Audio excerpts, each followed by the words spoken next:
I'm Terry Newman, senior editor and columnist with National Post, and I have with me tonight Philip Cross. Philip, thanks for joining us.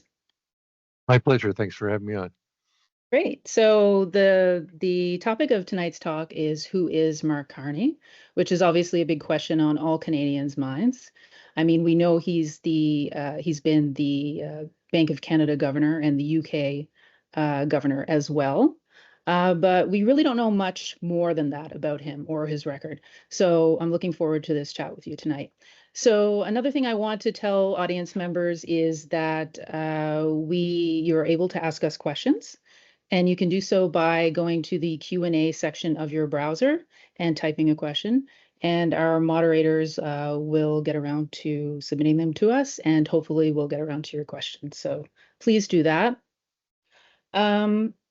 Philip, before we start with who is Mark Carney, who is Philip Cross? Why are you here? Why are you the person to talk about Mark Carney? Well, I was chief economic analyst at Statistics Canada for 36 years, and a big part of my job was monitoring the macroeconomy. And anybody who follows the macroeconomy in Canada lives and dies with every word that comes out of the governor of the Bank of Canada. So I've been following Carney's career since he became governor of the Bank of Canada. And since then, since I left Statistics Canada almost 15 years ago, I've maintained an interest in macroeconomics and in particularly in monetary policy. One of the things I'll note is that, I noticed Mark Carney's arrival at the Bank of Canada immediately.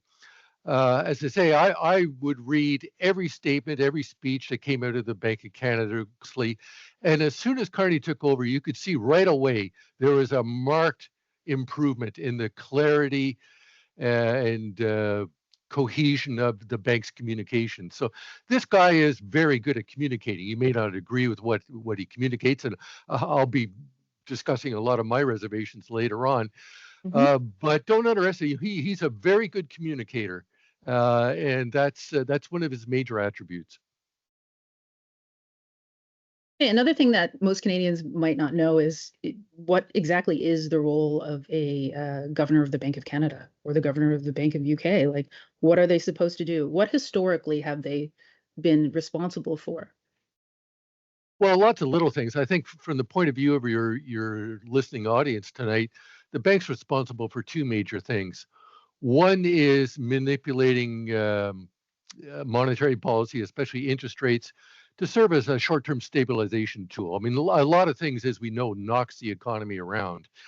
And a lot of these shocks come out of the blue, and you have to react very quickly, and you don't have time to recall Parliament and issue a fiscal statement and change taxes and regulations, and which will take months, if not years, to have an effect. So one thing, big part of the toolkit of policymakers, particularly to fight off short-term shocks to the economy, is monetary policy. The other one, the longer-term concern of monetary policy, is the stability of the financial system and especially the health of our banks. And there, though, that's sort of a joint responsibility. That isn't just the bank's responsibility. Remember when back during when the subprime mortgages were very popular in the U.S. in the mid-2000s, you remember that our major banks here tried to merge with each other, and it was Jim Flaherty, the Minister of Finance, who blocked that attempt at mergers. So that shows that there's sometimes the bank is responsible for some aspects of financial stability, and at other times it's the Minister of Finance. But those are the two major responsibilities of any central bank. Interesting. So, did anything different happen when Carney took the role as the governor of the Bank of Canada and the governor of the Bank of the UK? Did he do things differently than other people? I know we had spoke previously about two specific things. The idea of forward guidance. So I'm wondering if you can define forward guidance and explain what that is, and if Carney played any role in that. Right. Well, first of all, to answer the broader question, central banks, particularly amongst the G7, when they're faced with a major crisis like the global financial crisis in 2008 or the pandemic, there's a lot of coordination. No bank is going to go off on its own. So it's a small club, and they act as members of a club, and there's a lot of groupthink that goes on. And we'll get into some of the problems of that later. But one of the things, what Carney tried to do that was just so when he first arrived in the job, the global financial crisis was just unfolding in 2008. In fact, one of the first things he did was cut interest rates a half a point within a month of taking over the job. And that basically is something he's done in response to every crisis. It's cut interest rates and worry about the long-term consequences later. But that was part of, every central bank was doing that. The Federal Reserve Board was cutting interest rates rapidly in 2008. So there wasn't anything unique about Carney in that. What he tried to set himself apart from the crowd in 2008, 2009 was he suggested that central banks should give forward guidance, that we wouldn't just cut interest rates, but we would tell people that they will be lower for, in the case of 2008, 2009, he said they would be lower for a year. And the idea was that would give people certainty, and they would be more willing to take advantage of low interest rates if they knew that there was no chance, for example, that they would jump up tomorrow.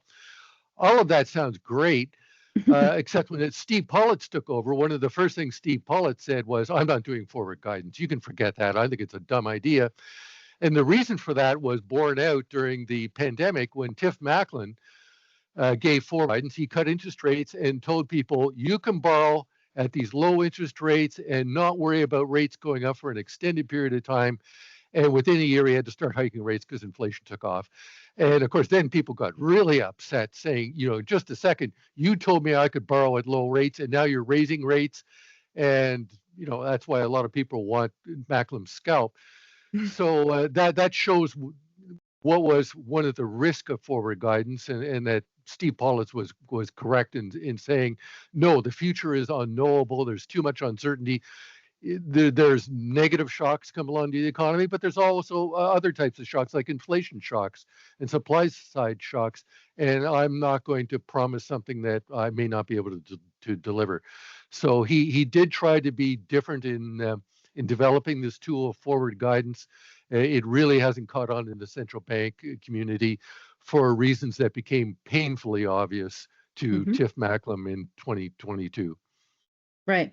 So that was the beginning of forward guidance with Carney. Was the beginning of sort of kind of like the setting the expectation. You are going to be able to borrow low for a certain period of time so that you can plan. But of course, the issue is that the bank may have to adjust that. They really just can't promise those types of things. They can't control those factors.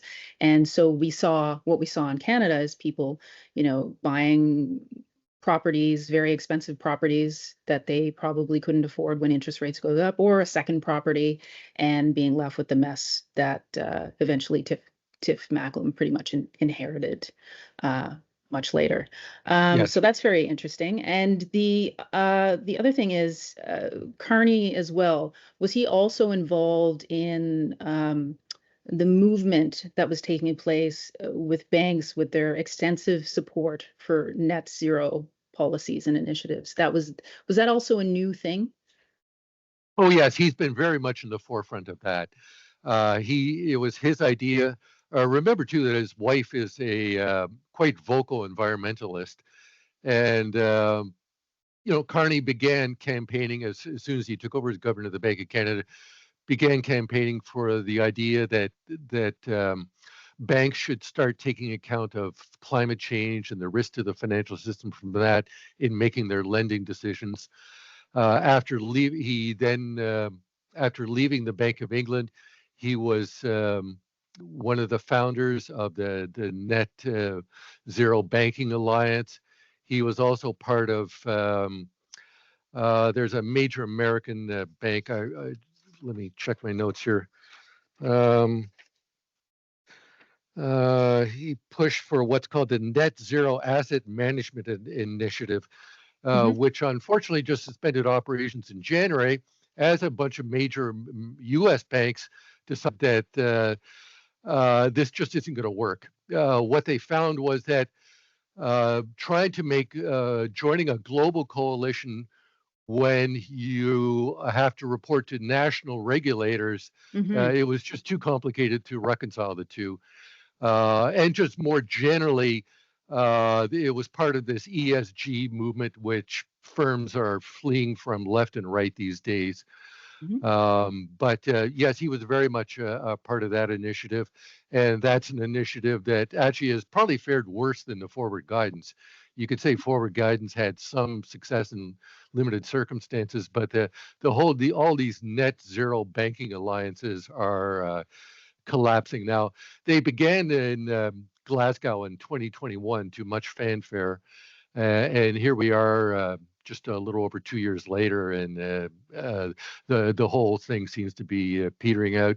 Very much as Carney's support for other climate initiatives like the carbon tax has come to naught, or he now acknowledges that that wasn't a good idea. So this whole push into environmental and climate change has been not well thought out, shall we say. Yeah. It seems unprecedented.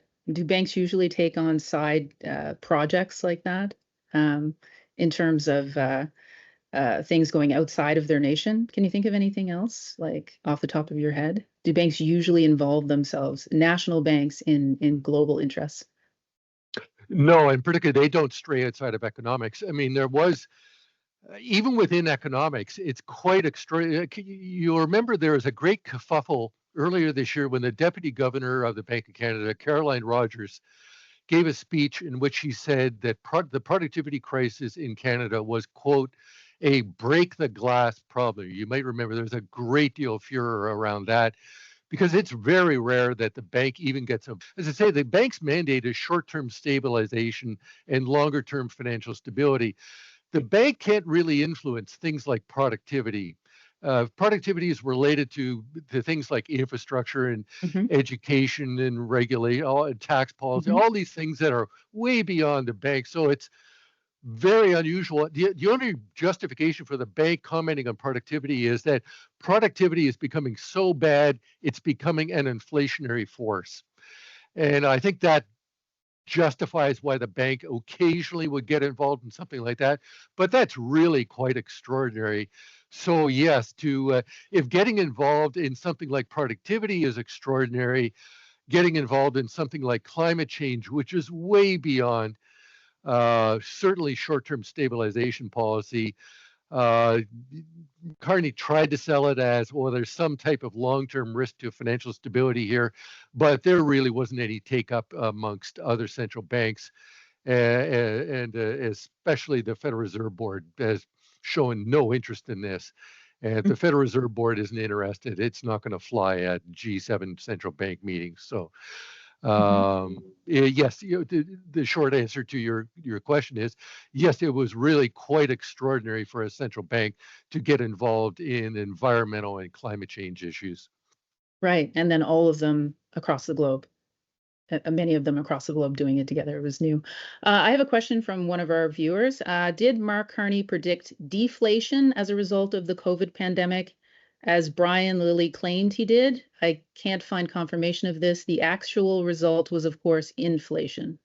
Do you know anything about any predictions about deflation that came from Mark Carney during COVID? I no, I don't Mm. remember any central banker. I mean, they should have. Frankly, I mean, the way unemployment was going up, if you believe in Phillips Curve's models of inflation, which is the working model of central banks, it's not a very Hmm. good model, but that's the best they got at the moment.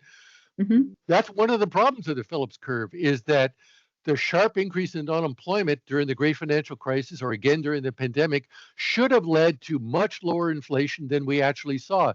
We should have Hmm. seen in some cases outright deflation.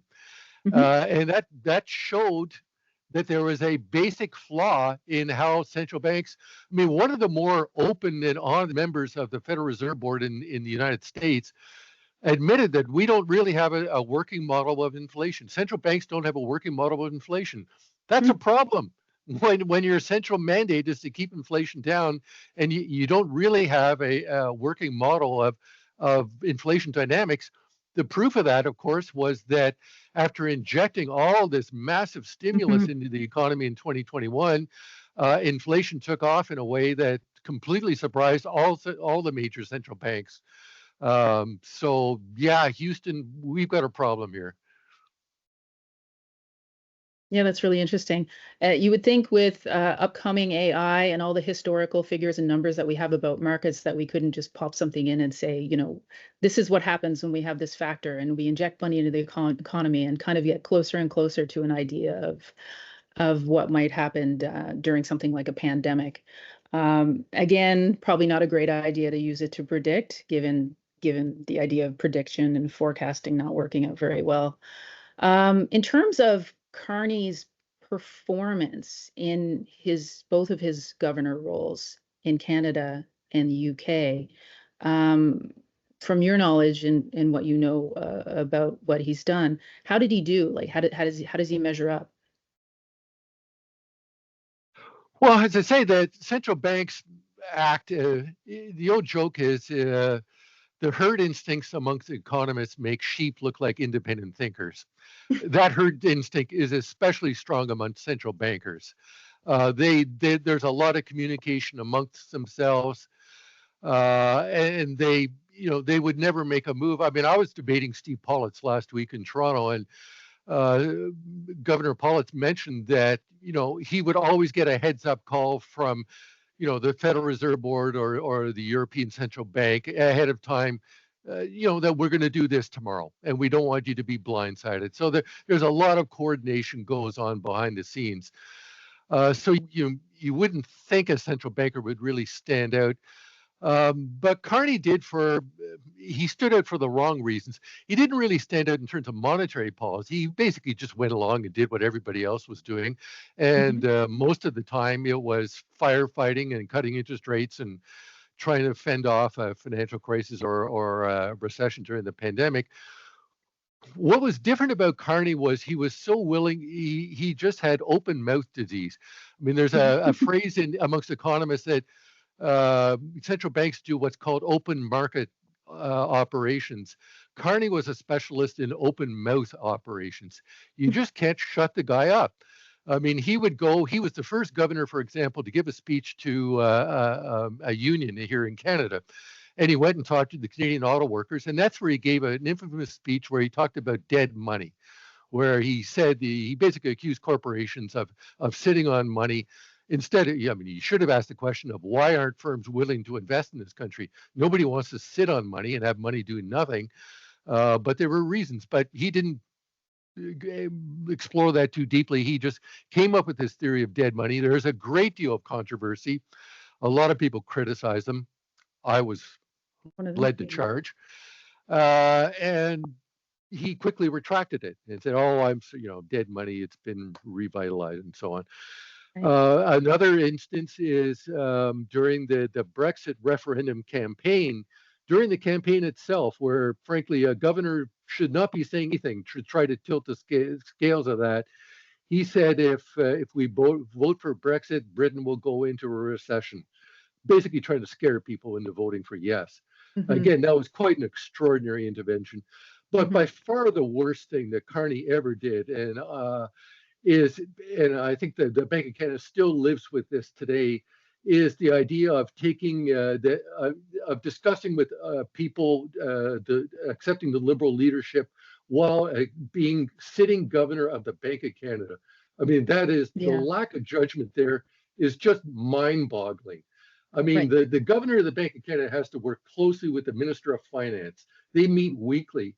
How comfortable do you think Jim Flaherty felt in his weekly meeting with Mark Carney, knowing that Mark Carney could be setting monetary policy in a way that would, make the Flaherty's government look bad during an upcoming election? I mean, it's untenable.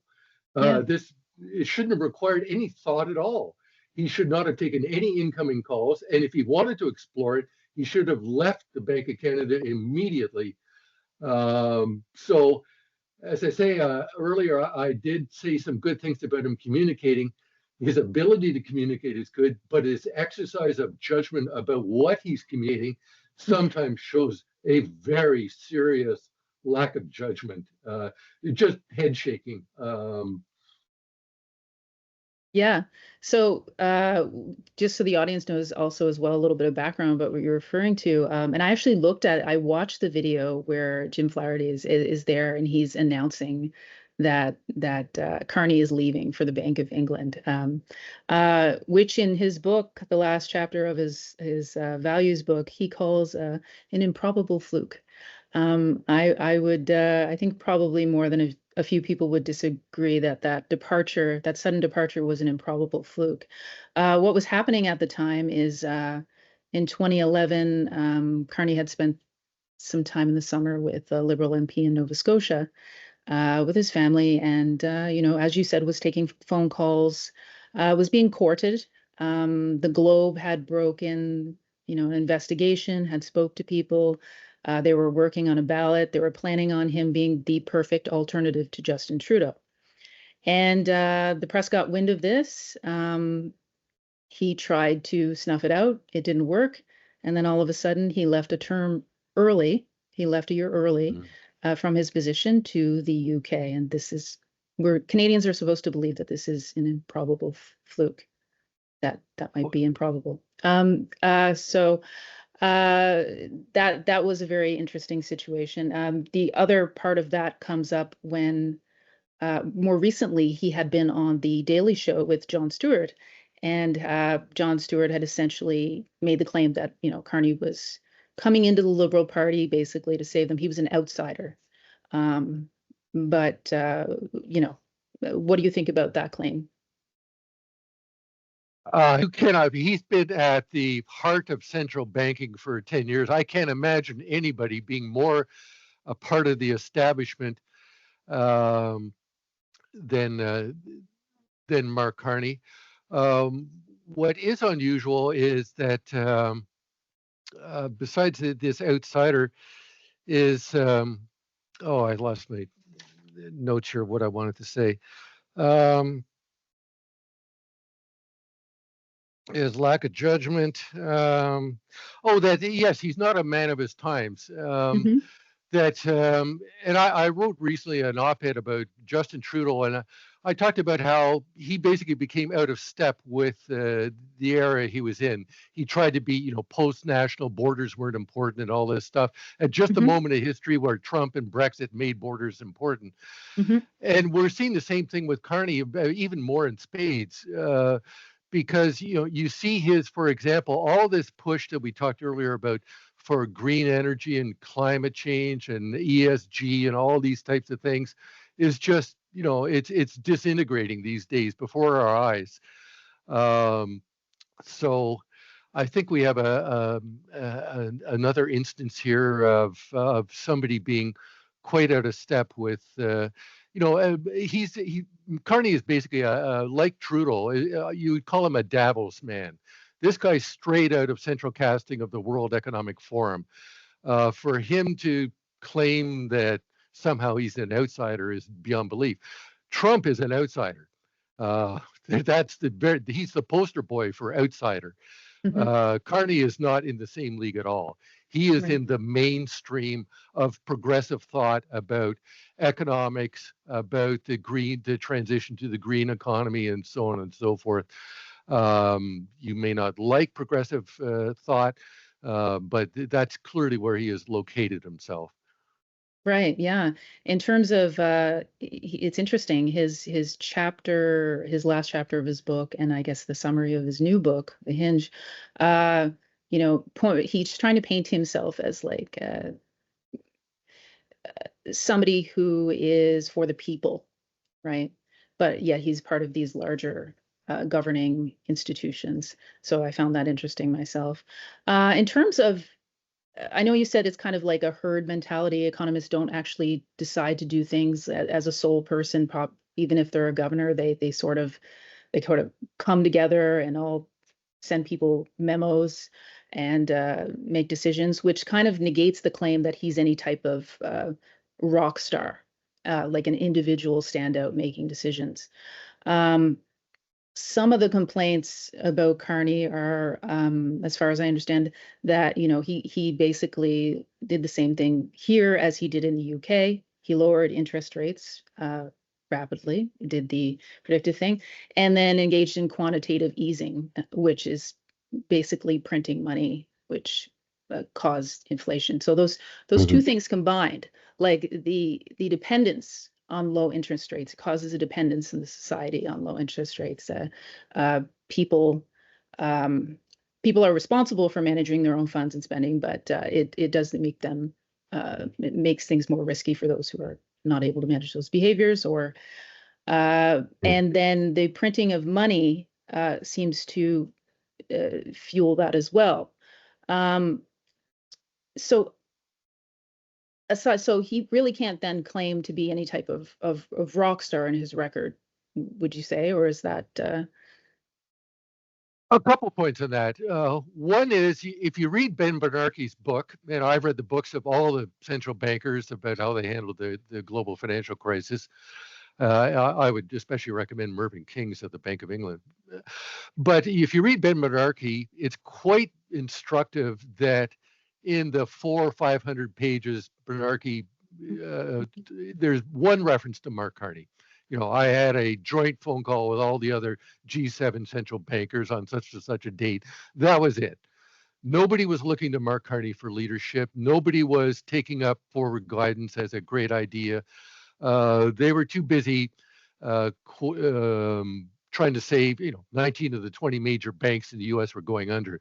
They didn't need phone calls from Mark Carney distracting them. They had a fire going on themselves that they were putting out.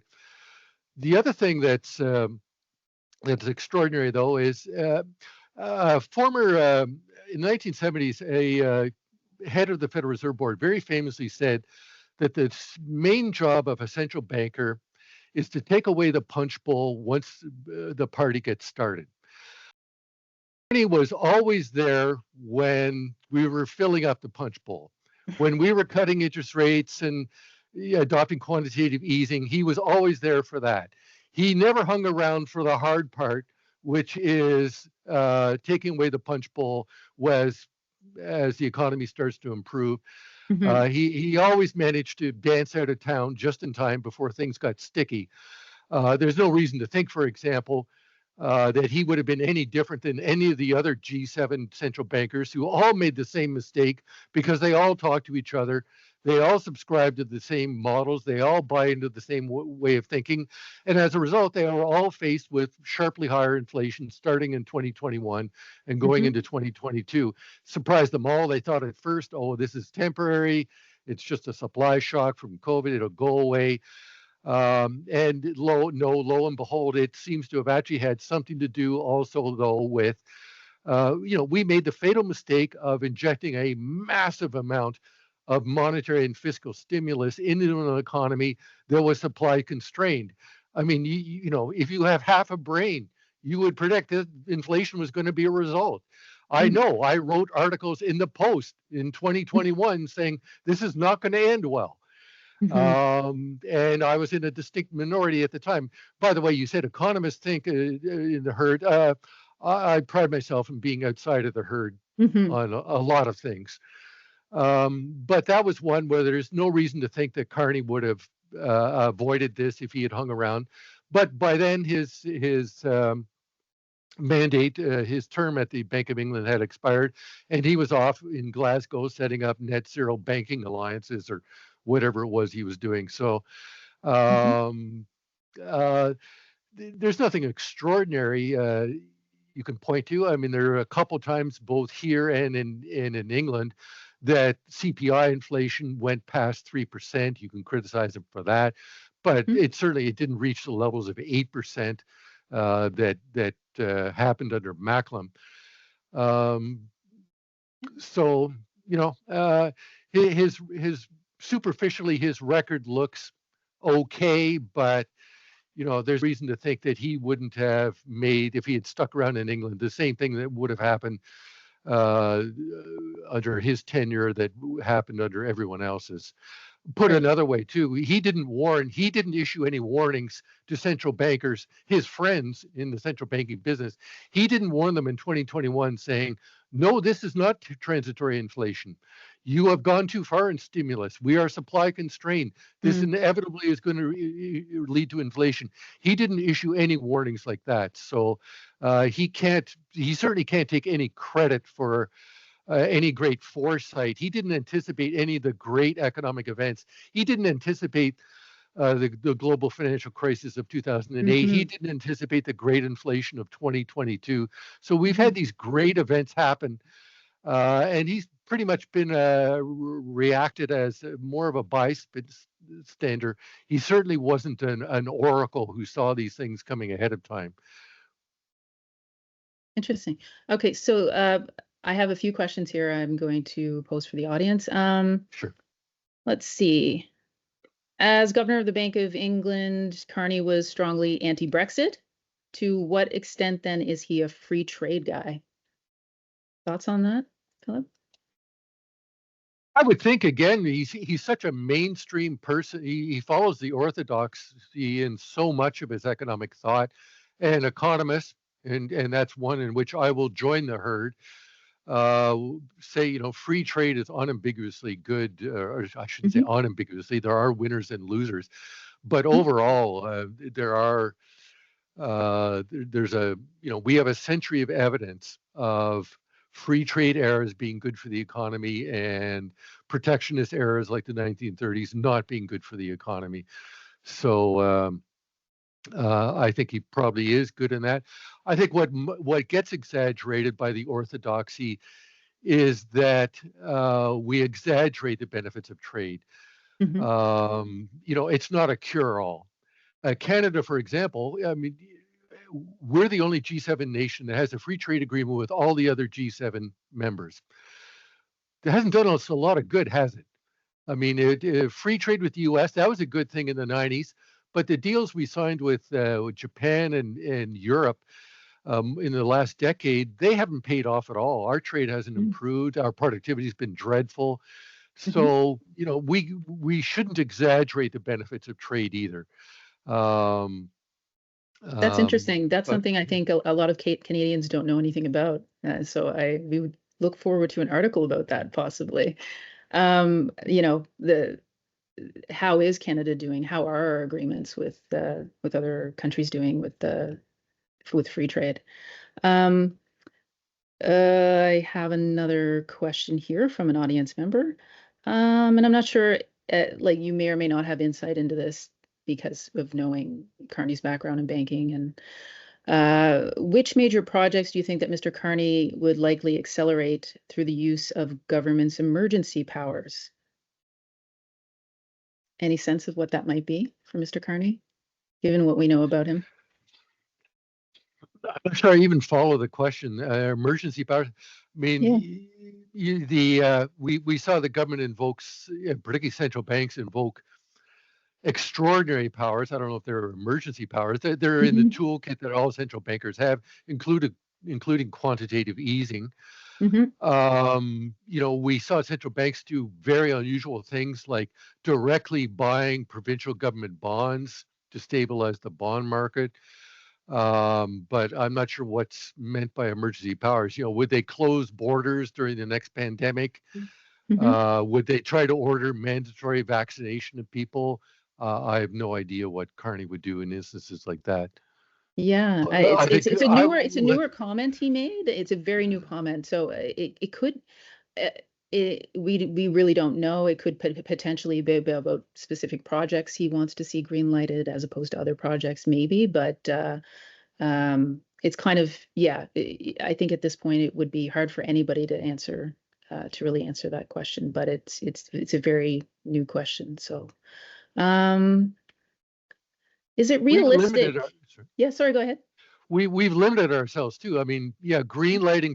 People are talking these days about pipelines, and I have an article in the Post this morning saying yes, let's build them by all means, but it's going to be difficult because if you try to rush things through, and you can say this is an emergency, with what's going on with Trump, we have to diversify our export markets to Europe and Asia. But I strongly suspect that the courts would intervene and say, no, no, no, you have to go through Indigenous consultation here, and there's rules and regulations. And so, we've we've got so many courts have become so activist.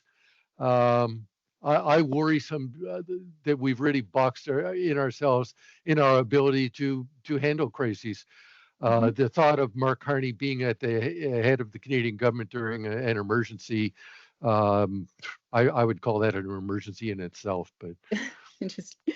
Um, uh, Going on to his tenure as well in 2008, uh, while on the Daily Show, on Jon Stewart's Daily Show, Mark Carney sort of took the credit for protecting us from the 2008 financial crisis, the subprime mortgages, everything that hit the U.S. that Canada weathered pretty well. What are your thoughts on that, on him taking the credit for that? uh, disbelief, rewriting history. I mean, come on, this you can't be serious. Canada's banking system was the one banking system that was not affected by this. And it was because of decisions made by banking regulators and including the Minister of Finance for years ahead of time. Hmm. As I say, I remember Ed Clark, when he was head of the Toronto Dominion Bank, said that a group of his managers came in and tried to sell him one day on subprime mortgages. US banks were making a lot of money in this, and they were saying, come on, let's get into this market. We're missing the boat. And Clark sat there and he listened to them. And at the end, he said, I don't know how you make money lending money to bad, risky people. Hmm. I don't want any part of this. That Hmm. is what stopped Canada from being sucked up into the subprime mortgage. It wasn't any action taken by, it wasn't like Mark Carney the day after he took over in March 2008. And by the way, the global financial crisis and the meltdown of the US financial system was well underway at that point.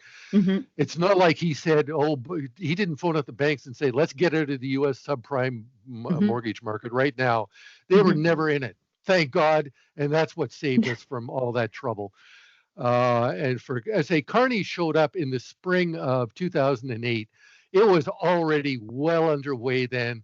There was Hmm. very little Carney could do at that point to insulate Canada. If Canada was insulated from the global banking shock, we weren't insulated from the global economic shock, of course. But in terms of just the financial system, his contribution was minuscule, microscopic, even I would say. Yeah, and I'm not sure what that says about him that he sat on the show and basically took credit for that on American television, which Canadians would be watching. I remember actually I was working for CIBC before 2008 and after 2008, and CIBC does have American banks as well, and we actually had someone come in and tell us about the performance of the American banks and explained to us very plainly that the reason why we weren't affected because we had things and we had things for a while, regulatory systems that rules that stop that. We have TDSR calculators. You don't lend people more money than they can borrow. This is pretty tight. Getting credit in Canada is not easy. You have percentages that you have to go for. The other thing that was very interesting to me, one of National Post readers actually wrote into me and told me that actually Carney was taking credit for another important Canadian, actually, that who Carney would have been 21 years old when he made these changes, but the individual is named Willard Estey. And Willard Estey had investigated Albertan banks, which were doing basically what the Americans were doing in the that led up to the financial crisis, and he investigated them on various levels, managers, the banks, and then after that point, after his commission, his full investigation, he set up regulatory changes that probably protected Canadians now and what we've been using for a long time. So if Canadians have anyone to thank for protecting them from the 2008 financial crisis, it's probably poor Willard Esty who they have to thank. But well, I'm not sure what it says that Carney has taken credit for that. Well, it might suggest that he has actually a very shallow CV, and it's going to take some polishing and exaggerating to evidently for him to feel comfortable presenting it to the Canadian people. Mm-hmm. As I say, and this man has a problem with exaggeration. As I say, you can see it with dead money, the way he retracted that. Get used to retractions from this guy.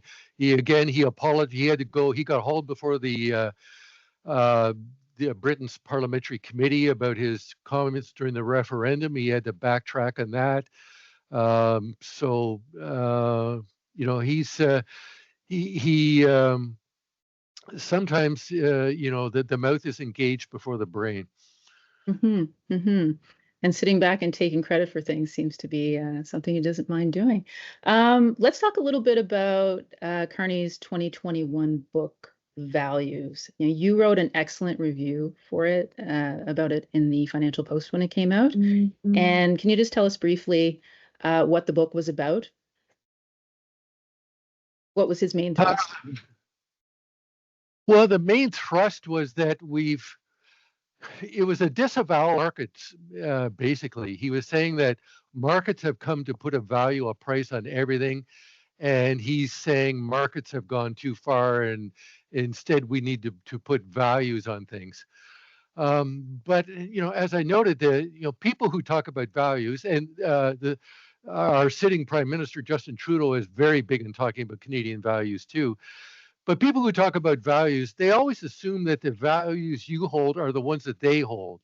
Mm-hmm. And I wrote in a summary of Justin Trudeau's departure in mid-January in the Post that one of the things that defines modernity is the multitude of values there are. That appealing to values and thinking that you can build a consensus around that it turns out to be just incredibly difficult in the modern world. In fact, it's much easier to build a consensus around things we believe in, such as free trade is generally good for that businesses operate more efficiently than governments. It's easier to build a consensus around things like that than on esoteric things like fairness or equity.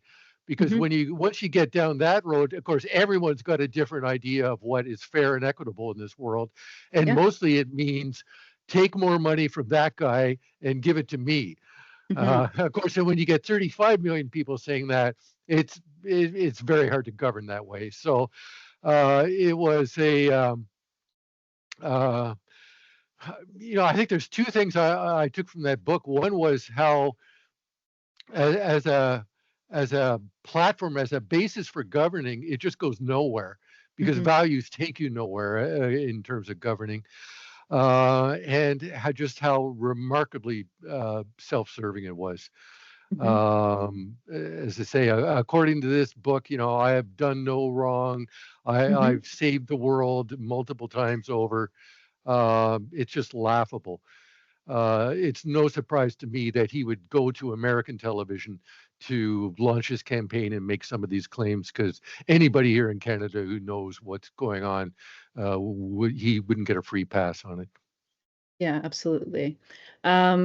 Yeah, it's very reading the book myself, and I haven't read the whole book. I found it kind of pseudo-religious, and many of the same comments that you had, moralistic, assuming that people share the same types of morals. The values that he listed, and you put this in your review, were fairness, solidarity, resilience, responsibility, sustainability, humility, and dynamism. That these are, just the ways that he thinks the world should be reshaped, right? And it's the world according to Mark Carney, which he saw as being reset at the time of the pandemic, right? Now you did a very interesting thing. You went at it with facts. You took an example. You took Edmund Phelps, I believe, and you basically said, here are you juxtapose with his contradicting values: independence, initiative, achievement, and acceptance of competition, which goes against Carney, who really, is against meritocracy, or very, very, very suspicious of meritocracy, at least. Yeah. And you say, well, look, Phelps, basically, there's evidence here. You want to Yeah. explain that a little bit? Yeah, well, what Phelps, it's very interesting that Edmund Phelps, who's a Nobel laureate writing in the area of economic growth, the values he listed were the values that would appeal to economists. Things like initiative and risk taking, and these are all values that economists can identify with, and they are workable, that you can implement them. It's interesting that after 15 years in finance and central banking, that the values Carney has learned are not economic ones. You would think after all that time, working in the Department of Finance or leading central banks, he would have some sort of notion about values that would have an economic base. But instead, his values are social based. Things like, fairness, solidarity, things like that. They're very soft.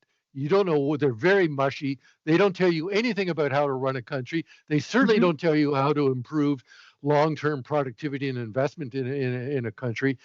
So I find it remarkable that, I think it just shows how far, as soon as he left the world of central banking, he's been planning on getting back into politics, because these are not economic values. These are social values. You could see Justin Trudeau subscribing to the same group of values. And we've seen where that's gotten this country over the last 10 years. Yeah, absolutely. One of the things that stuck out to me in the book was that he believes in some kind of idea of a common good, as you were saying before, like, shared values, a common good. Good luck defining that common good. This is something, if a basic philosophy class, 101 class, would tell you, you open up the class with, what is the common good, or what is the good life? You're not going to get everyone answering the same thing, right? And so that's a very kind of, that stood out as quite naive to me as well. Some other things here he'd said recently. I'm wondering what this is going to mean. What kind of leader, if he does in fact win the party leadership, de facto becoming prime minister without being elected. He's made statements such as, recently, fentanyl is a crisis in the USA, but a challenge here.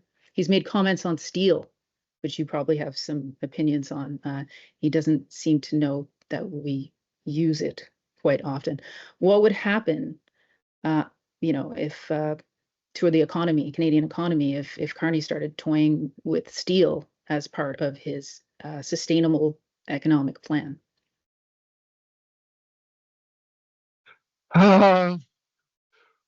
Well, probably more of the same. That what this anti-fossil fuel, let's lower emissions at all costs, has been the mantra of this government for the last 10 years. And the end result has been,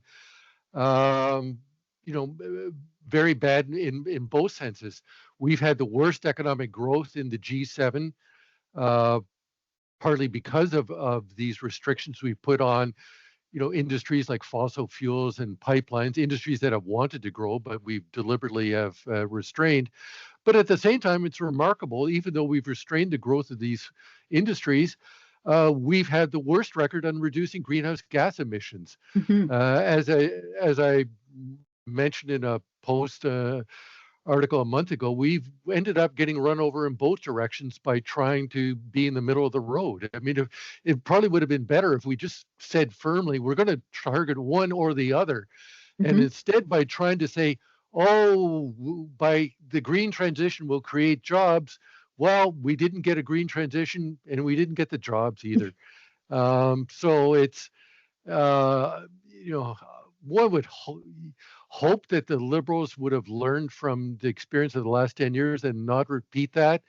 But, with all the talk, everything in Carney's background just screams green transition and climate change, and should be the basis of our policy. So Yes, he's come out against the visible carbon tax on households, but I haven't seen him back off in any other parts of his green agenda. So I suspect that that would continue to go forward with the same results for Canada, unfortunately. Right. That's a really good point. And, as we know, he was the one advising the Liberals all along about a lot of these policies, right? In the background, as an outsider, of course. Another one he recommended too, by the way, was head Yeah. of the Economic Growth Council. He was part of the group along with Dominique Barton, another charter member of the Davos crowd, in saying we should substantially increase our immigration. And the government did that. They did it without coordinating with the provinces. They just threw the gates open. People poured in, and lo and behold, it blew apart our housing market. It overwhelmed government services. Anyways, he was part of the group that thought that much higher levels of immigration would be good for our economy, without thinking about some of its negative, or some of the steps we needed to take to prepare our housing market and our government services for this influx of people. Wow, yeah, and healthcare as well, all of those things. And in some cases with migrants, we're also paying for them as well to stay here. In terms of the carbon tax, he did say something like he was going to get rid of the carbon tax, but then he was going to replace it with something at least, if not more effective, which basically just says, some other kind of carbon tax to me, or there's something that would be buried in something else. And then he mentioned off a series of initiatives that already exist in Canada government pages about EVs and redoing your home to economic thing. It's almost like Carney hasn't been in the country for a while. Um, yeah. So And also, like, he hasn't noticed what's going on south of our border. yeah, absolutely, absolutely. Given that, I mean, he's coming through now. He's claiming this type of expertise, which is anyway, frankly, a different expertise than running a country, right? Um, given all of his experiences, he left here a year earlier. I think he may have left the term in the UK as well a year early. And he's made comments to the effect of, I always come in, or basically to the extent I always come in and start at the top job, stuff like that. Um, does, does Carney strike you as a guy who's going to stick around if he doesn't get that top job? Will he, do you think, doesn't win the Liberal Party leadership, still, stay in a seat as an MP and as an MP in Canada, or will he use one of his other two passports to take another extended vacation?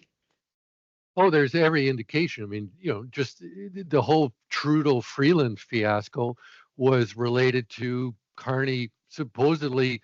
Obviously, he had led the Prime Minister's office to think that he was going to accept the job of Minister of Finance, and he didn't.